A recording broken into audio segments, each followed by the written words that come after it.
Hello, hello, and good morning to everyone. Welcome to the meditation course session one, part one, with myself and my wonderful co host, who I'm happy to introduce, Stephen Oliver. Welcome, Stephen.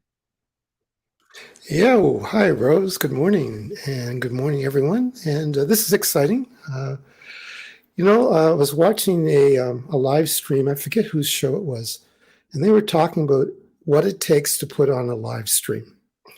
and, and believe you me, there's a lot of nuts and bolts to making a live stream happen. And I appreciate what you're doing, Rose. Tons. Thank you. You're welcome. And I thank you too. This is so mutually beneficial because really I'm hosting a course that I need to take. So you are the teacher, and I think that the timing is right for this. And so this is the perfect opportunity for me to make this commitment to take this time to actually focus, stop everything else that's going on in my life because I truly believe that now is the time to jump into this with this spiritual war that's going on, where there's a full spectrum attack on all of us coming from all directions: emotional, physical, spiritual, and all of us are desperately grasping for solutions, like the legal remedies that we talk about on Crow 777 Radio, like the health episodes that we talk about on Crow 777 Radio, like supplements and frequency machines. People talk about being close to nature and the alchemical process that we go through within as we're on Schoolhouse Earth. So, right now, for me especially, my heart is going out to all of the suffering in the world today. And, there's Buddhist ideas associated with it. There's always going to be suffering, and we're going to get into the ancient ideas of meditation. And so, as a person who cares very much about human suffering, as a person who has struggled to take control over my mind, I think that maybe I got used to some bad habits that some people might, call ADD, but really maybe I just haven't been disciplined to stop bad habits that I felt were part of my personality for my whole life. But really, since I've never done anything like this, I am so excited to discover what I Yeah. can gain from really making an effort here. And so this is day one for me. And if there's anyone else out there and it's day one for you, thank you so much for also making this commitment and joining me on this journey. What would you have to add to that, Well, Stephen? I think you're right on the money here. This particular course that we're doing together has been in the works for me personally for a long, long time. And us coming together to do this happened so easily and so magically. You actually found me before I found you. That is And correct. and and there's a law in nature, which we'll talk about later on at some point, of attraction, where you were looking for something, I was looking for something, and the moment we got within reasonable distance of each other, it connected, and boom, we've got this. And I believe that what we are experiencing now in this reality started in aggressively in the 20s with mind control. Mm, I believe that what we're experiencing now with I keep using the example of everyone rushing out buying toilet paper all of a sudden, is the fact that we are constantly being manipulated unconsciously. So the idea of this course and the three pieces we have is to arm everybody with the necessary tools to deprogram themselves, to be aware of when they are being programmed and to stop it. And at a higher level, you can use this material for self-development and self-improvement, not just of yourself, but of your family and your community. So the bigger picture of this is that we are arming ourselves with information that has been hidden from us and made difficult. And what we might find, and I know I have found this over the years, that this material, although you think it wouldn't generate issues, will trigger people. People will get triggered by this material because it's hitting to the core.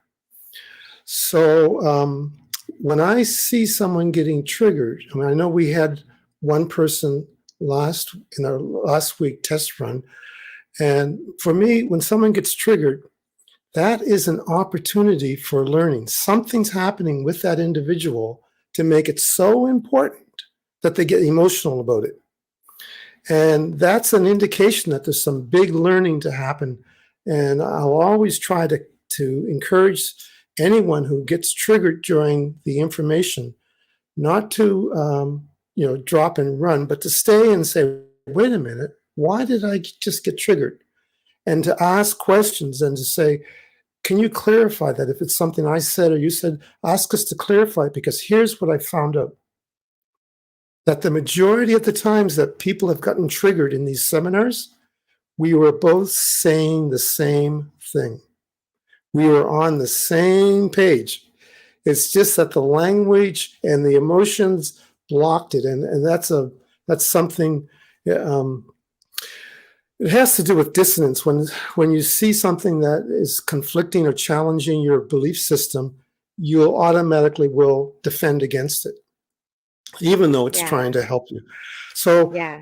as we go forward, I would say that if you as an individual feel in any way triggered, that's a good sign. That means that something inside of you is hitting bells. And either I personally have something to learn, or you have something to learn, or the whole group has something to learn. So don't be afraid if you're triggered. Ask questions and consider it an opportunity to learn. So that's all I had to say on that. Excellent. In general, I think, like, I seem to be yappy right now. In general, I think that we've been conditioned to believe that healing is getting sick, and that being triggered and having a realization is wrong. Being triggered is actually the process of what is called chaos and reorganization, which is a unit we have later on. But you go through chaos, something upsets you, and because of that, you learn something and you improve. Right. So get triggered. Hey, thank the Lord you're having a learning experience. Just do it kindly, and that kind of takes us into that little meditation we did last week, the 1-minute meditation. Mm-hmm. So are we going to do a And 1-minute meditation now and then do the 5-minute meditation after the video that we're going to share? Or are we going to jump into that video first and then do the color meditation later? I think that a lot of people enjoyed that short little 1-minute meditation that we did last week. And I'm kind of thinking maybe we should do another one and give a little bit more instruction with it, because I think that's kind of a powerful way of illustrating something called detachment. So Okay. I'd like to do that 1 minute. So shall I set it up?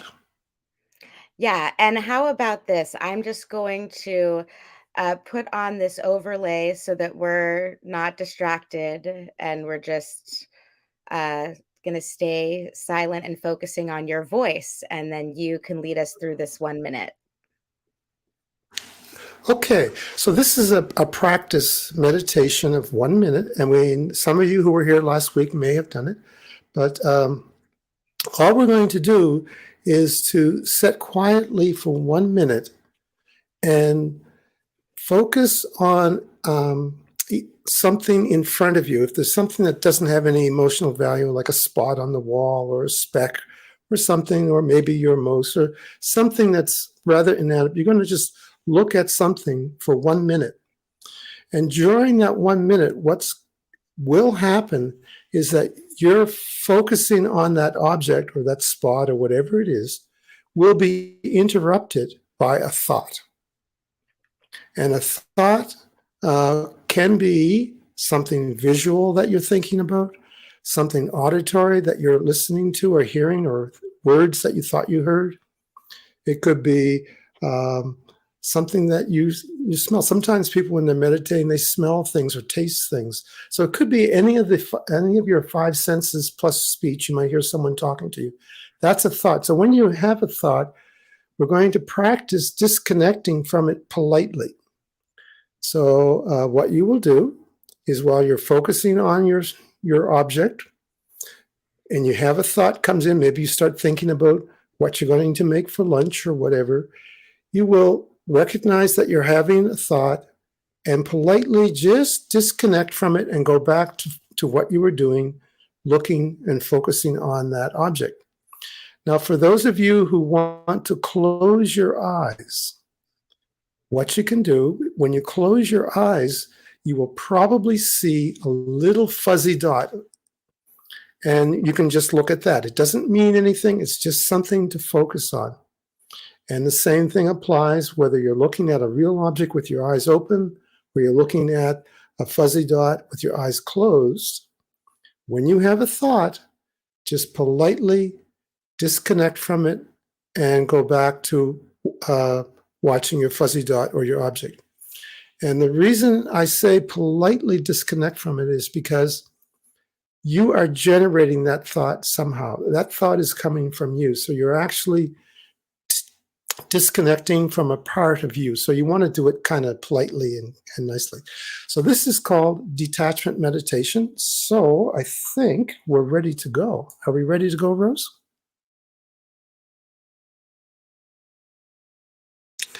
Okay. Okay, so when I say start, I have my watch with me. So when I say start, you will begin your focusing on a object outside of you or the fuzzy dot with your eyes closed for 1 minute. Okay, here we go. Start.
Okay, that's the 1 minute. You can come back from wherever you were. So how was that, Rose? How did you find that? Is it long or short for you? Oh, it was short for me. It was a lot easier. I was focusing on the tip of the mountain that's on my main desktop background picture. And Okay. I kept just telling myself, I'm looking at the top of the mountain. I'm looking at the top of the mountain. I'm looking at the top of the Okay. mountain. And that way, nothing, I didn't think of anything else. But then I stopped doing that because I thought, well, that's actually thinking something and maybe cheating. And then so I just stopped. But then I started looking down at my computer and like wondering things. And then I went back up and I was as polite as humanly possible. So you see how much you went through in that 1 minute. Right. That's why it And seems short. yeah, no, you had a lot going on. And I suspect those who participated with us in the chat may have found the experience long or short. Just curious if, for those in the chat who did it, if you could put it just a 1 indicating that you found it easy to do, or a 2 if you found it difficult. I'd be interested in seeing that. A 1 if you found it easy to do, or a 2 if you found it. Yeah, the fuzzy dot's a wonderful little tool. Searching for the fuzzy dot. Some people don't have a fuzzy dot, and you're absolutely right. If you don't have a fuzzy dot when you eyes, you can go on a hunt for the fuzzy dot. So you just look for it. Oh, okay. So we've got one easy, two difficult. Now, this is a very important practice, and if you're interested in following this along, you might want to practice this on your own once or twice a day for a minute or two. No longer. You don't have to do it for a long period, because what you're practicing the art of detachment. So you sit quietly, looking at something inanimate that has no particular meaning to you, and you're just looking at it. And at some point, your subconscious will say, Steve, you've got to get ready for lunch, or you've got to do your taxes, or, what time is it? You'll get some kind of prompt from your subconscious. And this is what we'll be investigating in great detail as we go through, is what your subconscious is trying to do is to basically keep you happy. And it thinks you want to have these thoughts. The one thing before we go on, Rose, is the purpose of doing the detachment meditation in this way is so that you can realize that you are not your thoughts. Right. We are Well, having a that's thought. good. That is That's very right. good. That's very important, because a lot of people get all hung up and they believe that the thoughts that they are experiencing are actually them. Yeah, well, I think very, very strange things all the time that don't make any sense, and I make myself laugh. I enjoy it. Like, I mean, I could give examples, but it would take us off on a tangent. But really, I have such a creative mind, but it goes Absolutely. in both spectrums, and sometimes it's like only an evil genius could imagine that, you know. So I'm not that evil genius. Here's a little rub for you. There was a study done recently in universities, and they asked students this question: do they hear themselves think? The majority of them did not hear themselves think, did not even know what that meant. And I've tried that with different people, and I asked people, are you aware that you're thinking? And the answer is no.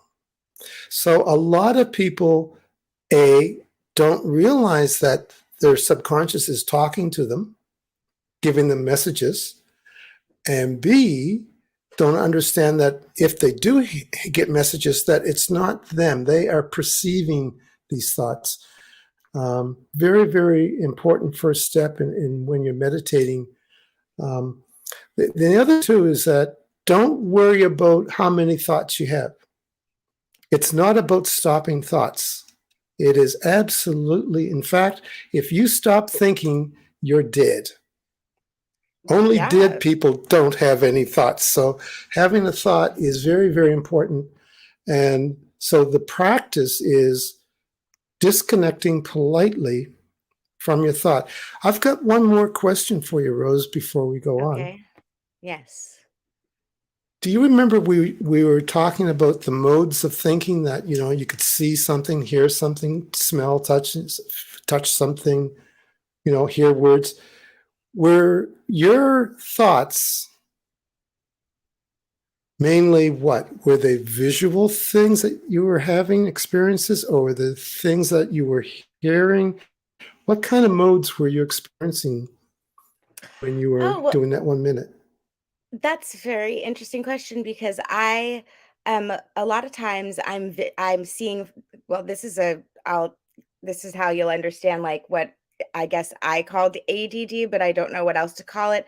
Generally, throughout every moment of every day, I am seeing flashes of the past or visions of like the future and like what I or and my intentions or just creative imaginative things that have nothing to do with anything.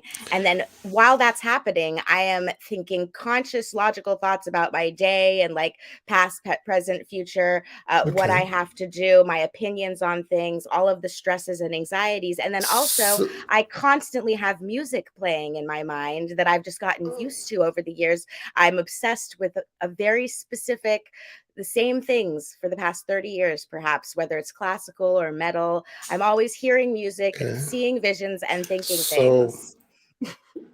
so let's call that vision you have a thought, a frame. And in that frame, is the music playing while you're watching it, or does it play after? So Well, like you're I looking at a picture. Are you hearing the music while you're looking at the picture, or does the music happen when you take your eyes off of the image? okay, This is totally. important. I didn't even think to mention this when I was telling you about this minute, but see, when I see something that I think is beautiful, there's a corresponding music that like is in a Okay. filing cabinet. So when I was looking at the mountaintop on this computer, I started hearing, you know, Absolutely. a Absolutely. symphony, and I don't Okay. even think about it that much because it's just there. It's just something Okay. that Yeah. pops in, like the soundtrack to my life. Okay. So the soundtrack to your life is a way of thinking. That's the way you think. And understanding Rose would be understanding the music that she plays at different times, Mhm. right? And the same thing for those of you in the chat.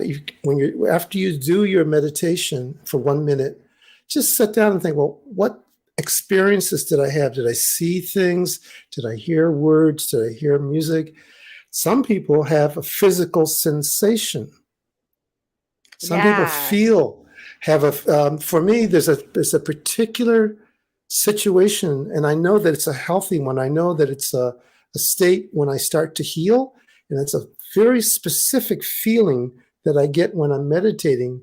It's maybe it's impossible for me to describe that sensation, but it's a That's what I tactile, want. physical sensation. Yes. That's, So those are of all the crazy things that I described, I would trade it all for that. I would love to have this okay. feeling.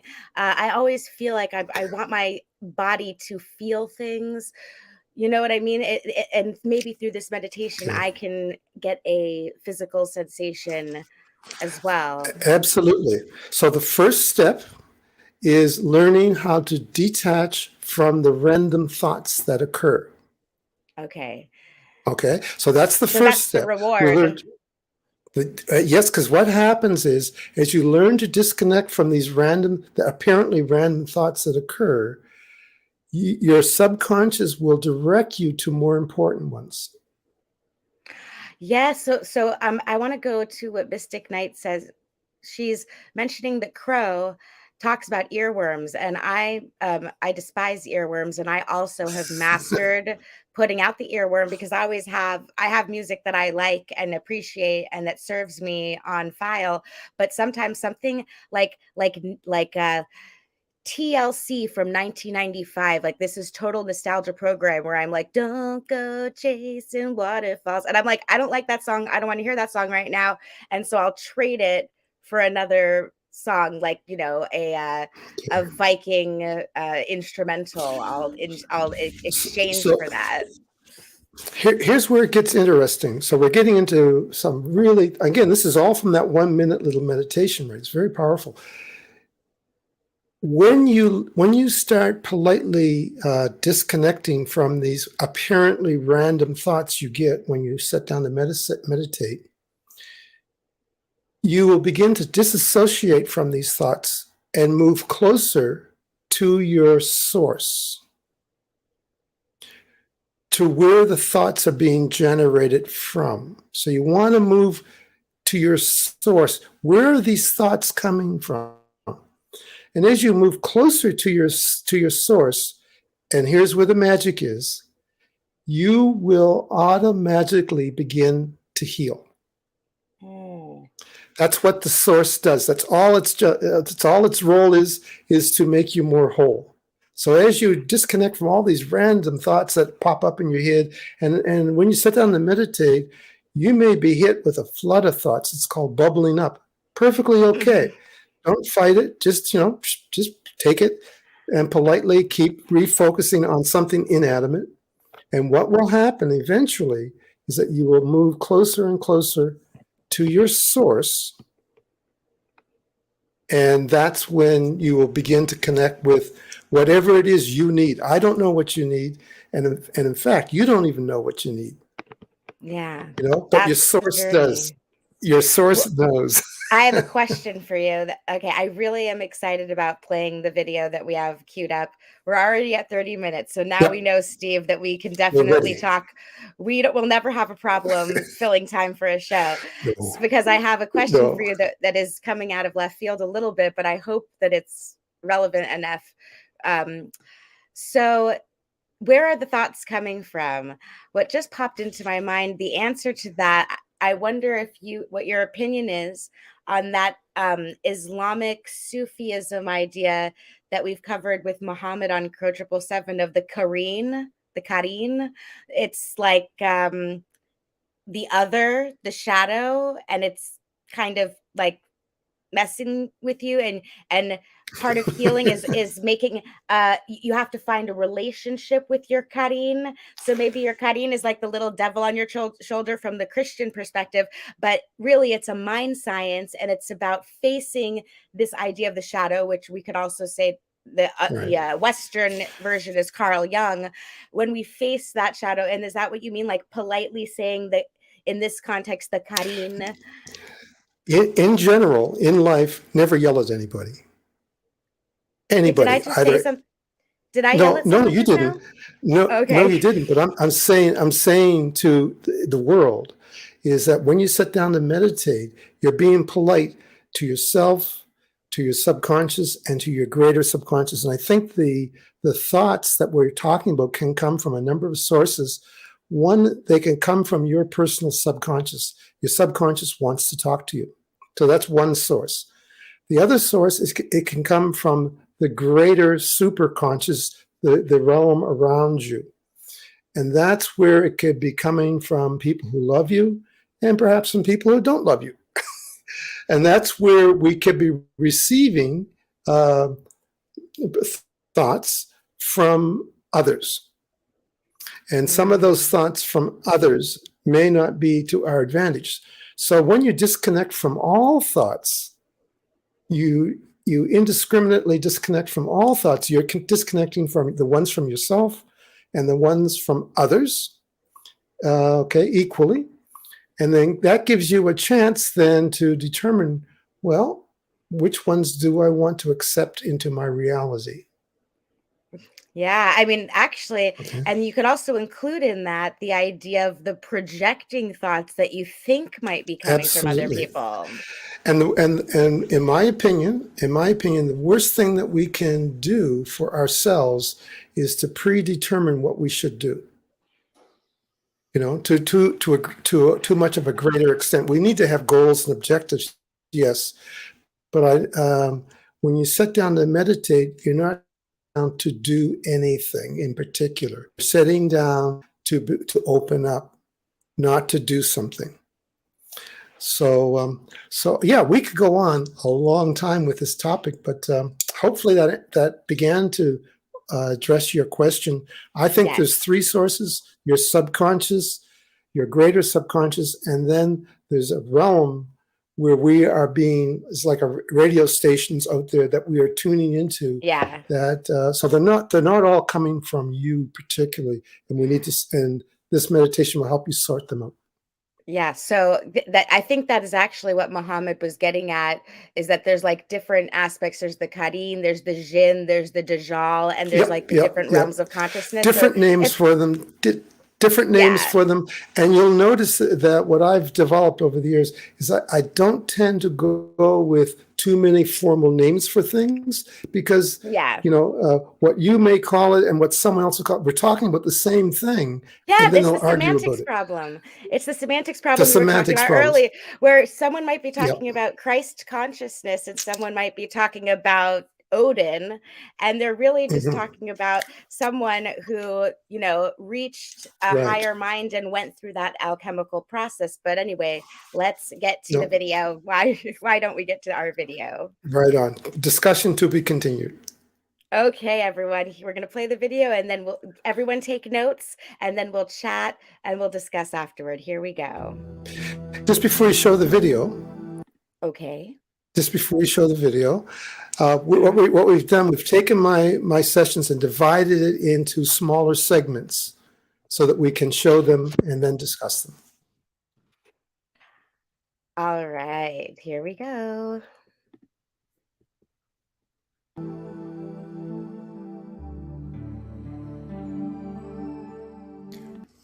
Okay, welcome to session one of the Introduction to Meditation, and we'll be holding these every Wednesday. And what I've decided to do is small segments recorded so that Rose and I can pay attention to the chat room, and then we can discuss it. So this will be the first portion of session one. Now I'll put on my PowerPoint. Okay, so introduction to meditation, and like I said, this is something I'm doing jointly with Rose and myself, and we'll be doing live streams every Wednesday at 11 a.m. Eastern. So the whole idea of meditation is, I find, extremely interesting, but there's a lot of misinformation, and sometimes people make more of it than they should, and sometimes they make less of it than they should. So the goal of this series of presentations is to demystify meditation and to make it really easy to do and fun for you to do. So here's a definition of meditation. It's a discourse intended to express its author's reflections or to guide others in contemplation. Now, that's a general term for meditation, but doesn't really convey what we're thinking of, which is the silent practice. So this is what we're going to go deeper into. So during all of these sessions, there's going to be some resources. You'll have the live sessions every Wednesday that you can watch, but also there will be the recording. So there'll be an archive, and there may be supplementary videos that Rose and I might make during the week. As well, if you want, you could join the Patreon member as a Patreon member, and there's 3, but 2 really active now. One is just a general introductory offer. You can join and participate in the after show discussions and receive sort of additional information. And then at a $10 a month, you can join the group that wants to learn about the internal map of reality. And that will be kicking off pretty soon, so there'll be more information on that. So there's lots of options for getting resources. Broken it up into 10 topics, and each topic or each session will be broken into smaller pieces so that we can digest one section at a time. And, we go first initially looking at the ancient approaches, which is what we're going to talk about in this session. And then after that, we look at what Western science has said about meditation. And then we'll zoom into an official definition of the relaxation response and why that is key for understanding meditation and why it's really a desired outcome from meditation. And then we'll look at the left brain and right brain, and there's a whole bunch of aspects in there that we want to talk about. And something called frequencies of the brain. Your brain wave frequencies change when you meditate, or they go through a process, and you need to understand that. And then there's something I call the 3 realms. We're working on more than one realm at a time, and of course there could be more than 3, but I just picked out 3 main ones to talk about. And something that is one of my main areas of interest is something called conscious change. Whatever you focus on consciously begins to change. We'll talk about that. And then something called chaos and reorganization. And this is a fun one because you may, in your own life, recall that it seems whenever you make a change, there's a period of chaos and then a period of reorganization, and then you go on. And that's a cycle. And then we'll kind of wrap it up with a session on breathing. And then finally, a session on your personal practice. Now, these session numbers and topics might change depending on what you want. So we're going to stay with what is important to you. So in this first session, we're going to drill into something called a directed meditation. And the directed meditation is sometimes called a guided meditation. You are being guided through a process. And then we'll talk about a traditional meditation. And I believe in our first trial session, we did a 1-minute meditation. I think we'll probably do another one of those. That's a traditional detachment, learning to detach from your thoughts, and very powerful. Then as we proceed in the session, we have to look at what thinking is. And we're going to drive into the concept of thinking and talk about something called frames and modes and submodalities. And later on in this section, we're going to have to understand the difference between beliefs and truths. They're not necessarily the same. What you believe isn't necessarily a truth. And then we'll go into something called content versus form. You probably heard this mentioned several times. Does form determine the content, or does the content determine the form, or are they separate? And we'll talk about that. A famous phrase was from a scientist in Canada. His phrase was, "The medium is the message." The medium is the message. So the form that you're communicating in becomes the message. And then finally, we'll wrap it up with something called the observation effect. But before we delve into all of that, here's how we're going to break it in. I'd like to go first into a little introduction about me. Who am I? Well, I was born here in Halifax, Nova Scotia, some years ago. And I think what really shaped my personal being was the family I was born into. My mother and father were both spiritual healers and were extremely active and recognized across Canada and parts of the world as being extremely effective for what they did. They actually changed people by changing how they thought. Now, for me as a child growing up, I automatically thought that, well, everybody's family was basically like mine, and everyone had parents who went out healing people. That wasn't the case. And then in high school, I was really beginning to realize that things weren't quite as they were at the home front.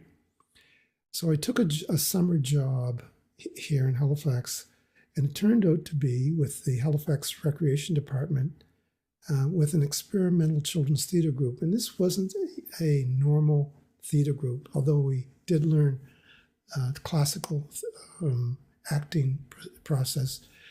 But we also had to learn something called environmental interactive acting. So the children were free to participate and interact with us as they chose fit. So as a character in a play, the children would be interacting with me as that character, and we would create the play. Now, the play had a beginning, middle, and end, but throughout it, the actors who worked together with the children created a new version every time. So this was something that actually opened my mind up to the power of thought, the power that what you think can actually be extremely powerful, and to see groups of 30 or 40 or sometimes larger groups of children becoming totally mystified and enthralled by an imaginary environment.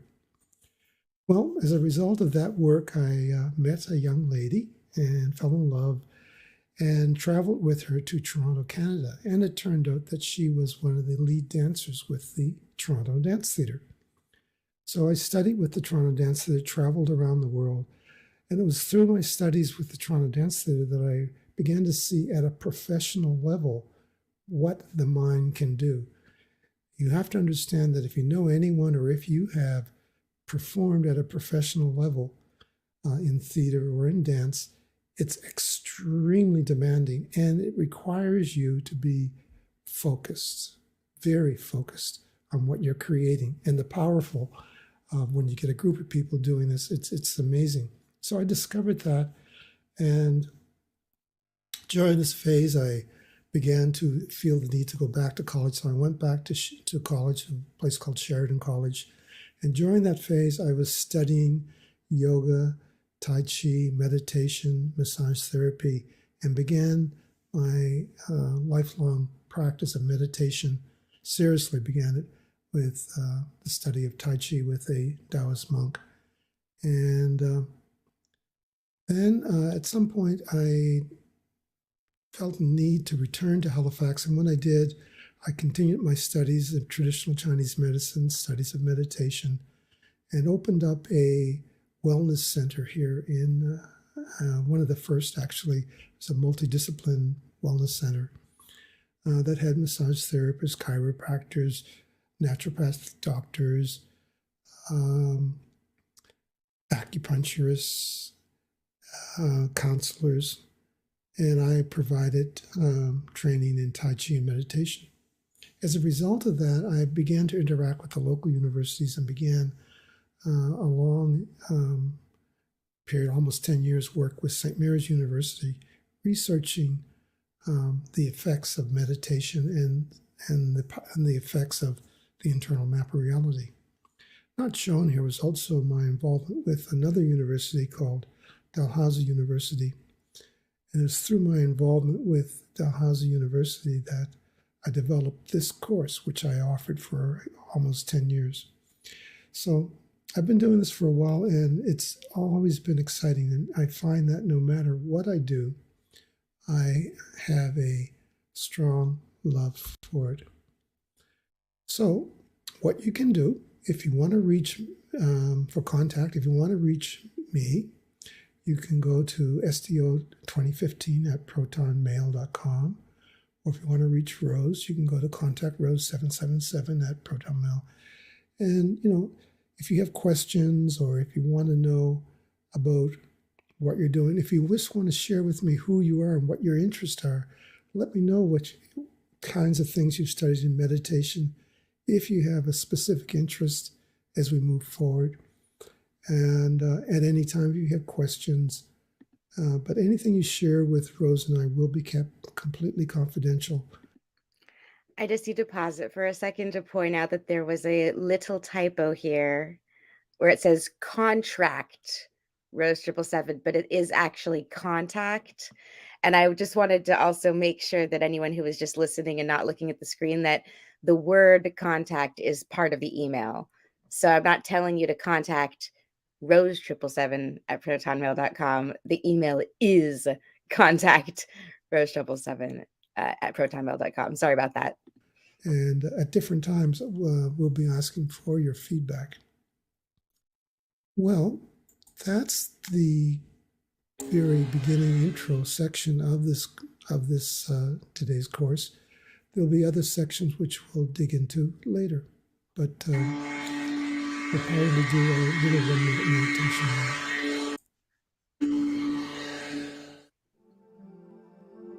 Okay, thanks for pointing that typo out, Rose.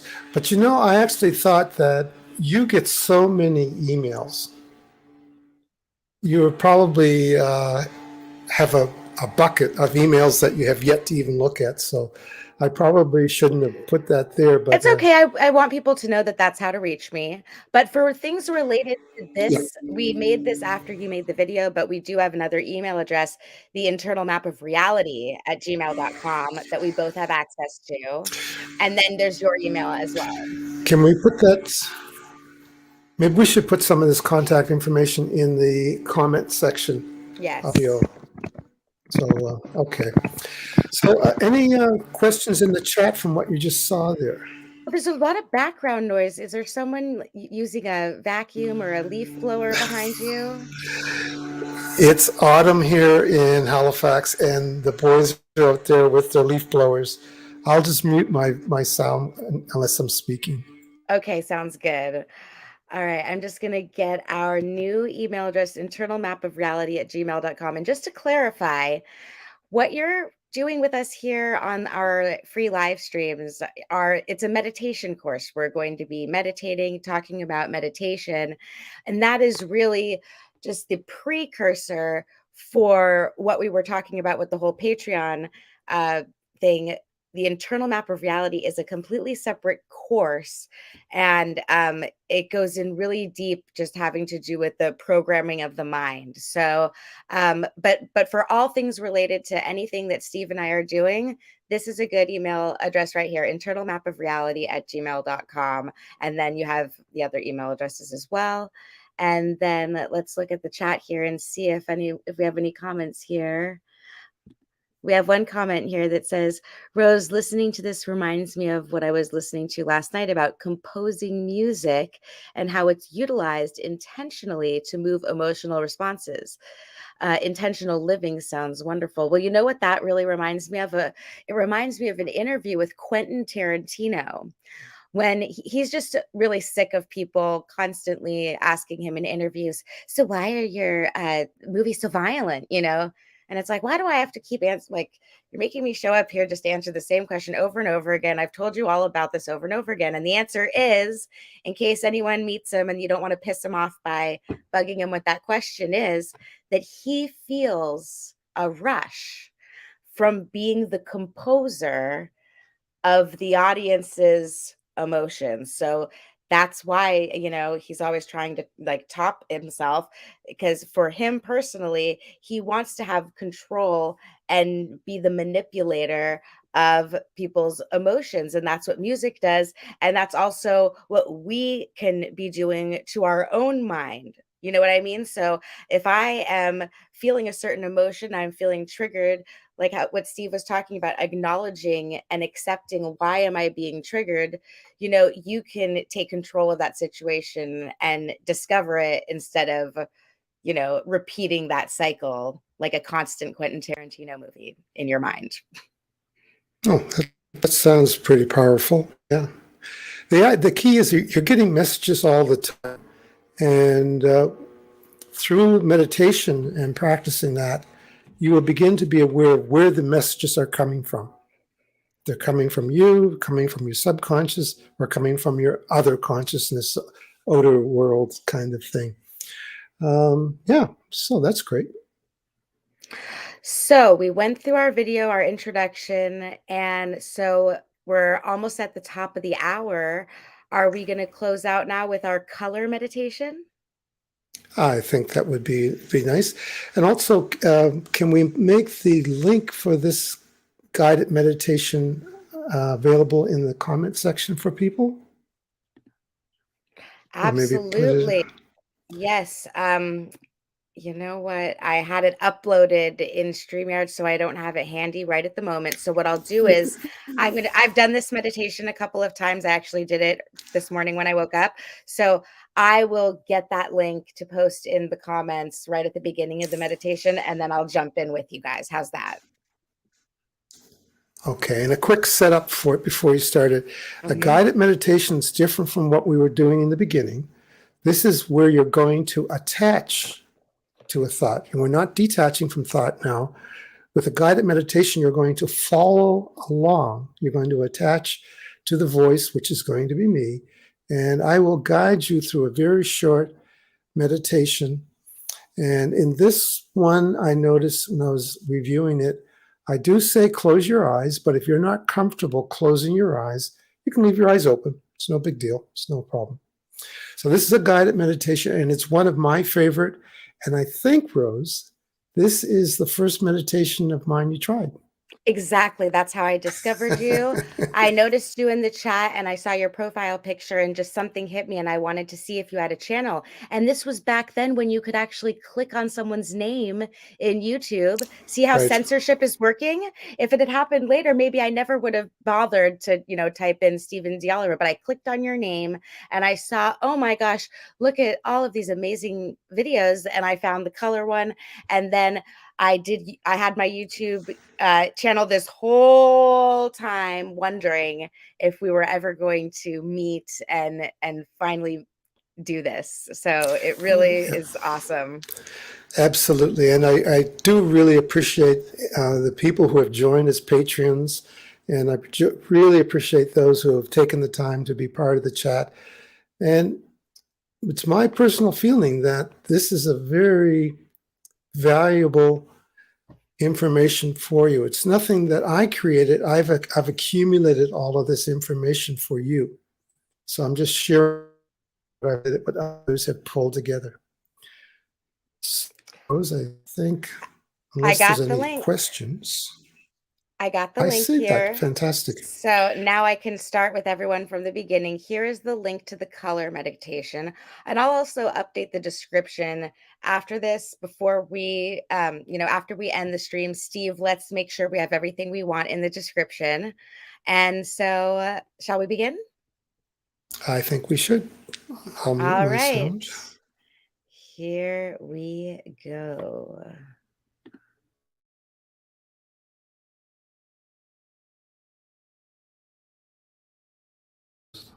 Okay, with your eyes closed, sitting comfortably in a chair, we're going to start walking through the colors of the rainbow. And I'd like you to start with the color red.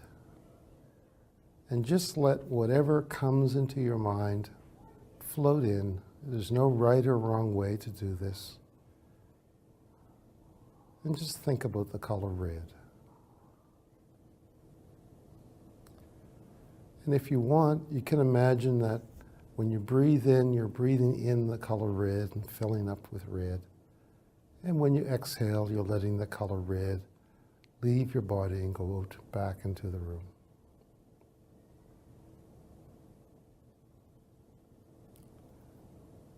Red. Now we're going to move from red to orange. Just start thinking about the color orange, and whatever comes to your mind is right. And again, if you want, you can imagine that as you breathe in, you're breathing in the color orange, and as you exhale, you're letting the color orange come out and fill the room. And if you have a little bit of that red left, you can let that out too. Orange.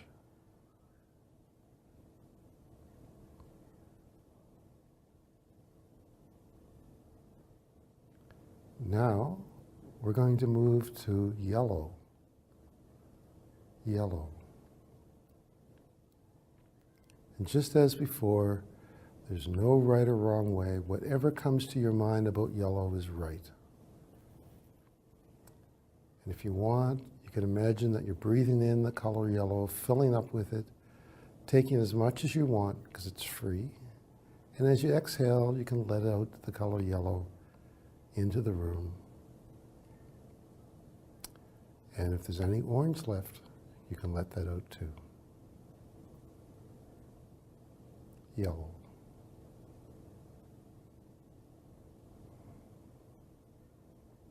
We're going to keep moving now to green, brilliant green. And you can pretend that you're breathing in the color green and filling up with it, brilliant green, and letting it exhale out as you breathe out. And again, if there's any of that yellow left, you can let that out as you breathe out.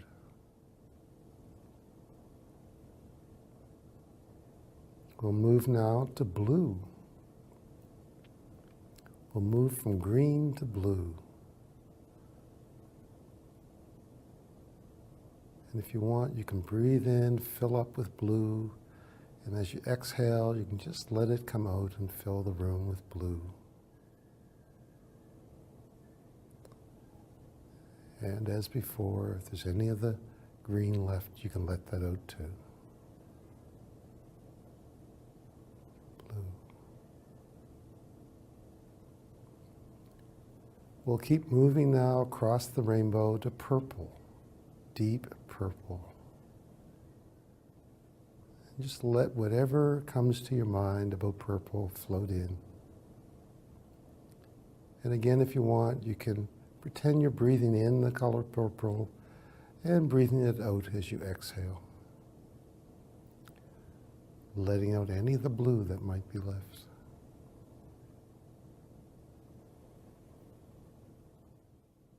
Finally, we'll move to violet. Violets almost like seashells, like mother of pearl. And you can imagine you're breathing in fresh violet, filling up with that color and letting it leave your body as you exhale. And of course, if there's any purple, you can let that out too. Violet. And to finish up this little guided meditation, we're going to combine all the colors together and create a brilliant white light. Brilliant white light. All the colors together balanced. And you can pretend you're breathing in this brilliant white light, filling up with it, and exhaling it out as you breathe out, filling up the room with this brilliant, clear, bright, white light. And at any point, you feel you want to open your eyes and come back, you can.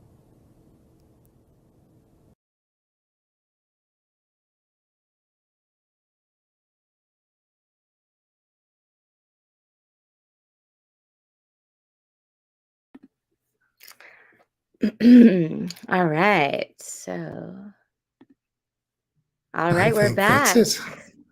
Yeah. That was great. How did you do, Stephen? Brought back a lot of memories. It's interesting when you go through the colors. One of the things I would normally do with a group is ask them what things they saw or heard or felt with each color. And one of the things that came to my mind was the very first time I bumped into this meditation. I was walking in Toronto, Canada, down Yonge Street, the major street in Toronto, and the stranger walked up to me and handed me this book and said, "I'm finished with it. Here, it's yours," and gave me the book. And in the book was a short little pamphlet, paperback book, and in it was this color meditation. And that was years ago, and I've since passed the book on to other people, but that's what it reminded me of. How about you? Oh my goodness. I mean, when I did this the first time, I felt like it was transformative, and I was so proud of myself for how calm and obedient I was. And then other times I've done it, different stresses in my life, different experiences. This morning I did it and I just felt like a total pro. But now doing it during this live stream, I felt like a freaking psychopath because I was just thinking of I don't even know. So yeah, really interesting. Now, so this is interesting.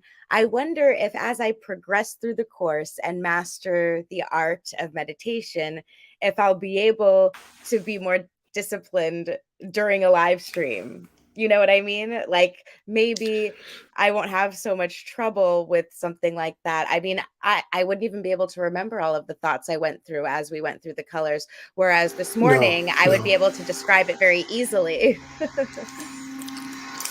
Here's the thing that, and I think this is a common thing across all people, is that your tendency will be to want to recreate what you experienced the last time. But that will never happen. Each meditation should be unique and will be unique.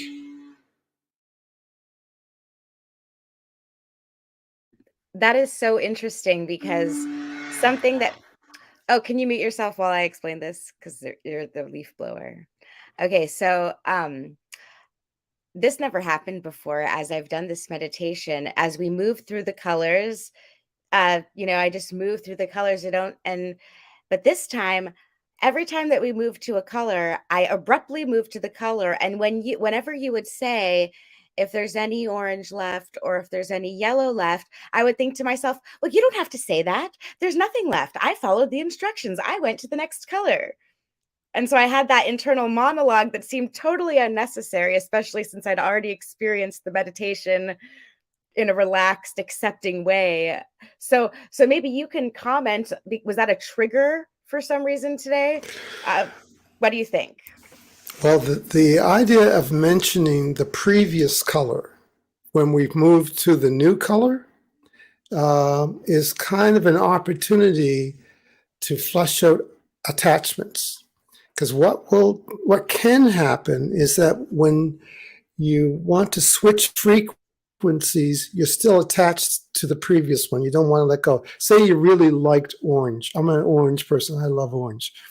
When I move to yellow, I probably tend to want to hang on to that orange and stay there. It's like the changes that we go through in life. You want to hang on. Making changes is very difficult. People don't want to change, right? So it's kind of a flushing exercise. And this comes in later when you learn more about detaching from thoughts. You do know one of the biggest problems people have is they have a thought they can't get rid of. Tell me. They may think that they're a bad person and they can't get rid of that thought. They may have a thought about something they lost and they can't get rid of that thought. So this whole thing about learning to detach from thoughts has a really much bigger purpose. It's called sticky thoughts. We have sticky thoughts in our lives. So that little thing you talked about, sticky colors, where you didn't quite get rid of all of the yellow, there was still some sticking to you kind of thing. Well, this is what happens in our life. Whether you're aware of it or not, you may be saying you are a bad person. Wow. Yeah. That's a lot is coming up for me now as you mentioned that. And since we are past an hour now, I guess we should save this let's move over to our private discussion. Sounds And good. I would love to go over some things that came up for me as you were just talking and during it, having to do with loss. We're all dealing with loss right now. Our dear friend Mac is no longer with Mhm. us. And Mhm. this experience for me was interesting because I felt like I was observing people who were clearly going through this sort of thing for the first time. And I vividly went back to my first time. Like I could start crying just mentioning it now. So I'd like to go into how this whole experience has brought back a lot of previous loss and how Yeah. I'm trying to not get down on myself for that and call myself like a bad person who like Yep. just wants to Exactly. make everything Exactly. bigger than it is and make myself relevant like oh I knew this person and so I have to spend a certain amount of time of you know what I mean. So let's save all this talk for the Absolutely. next discussion. And I'll make one comment about we're going into the Patreon private chat now, stream. The moment, if you decide to join up as a patron, you will immediately receive a message with the link to the stream.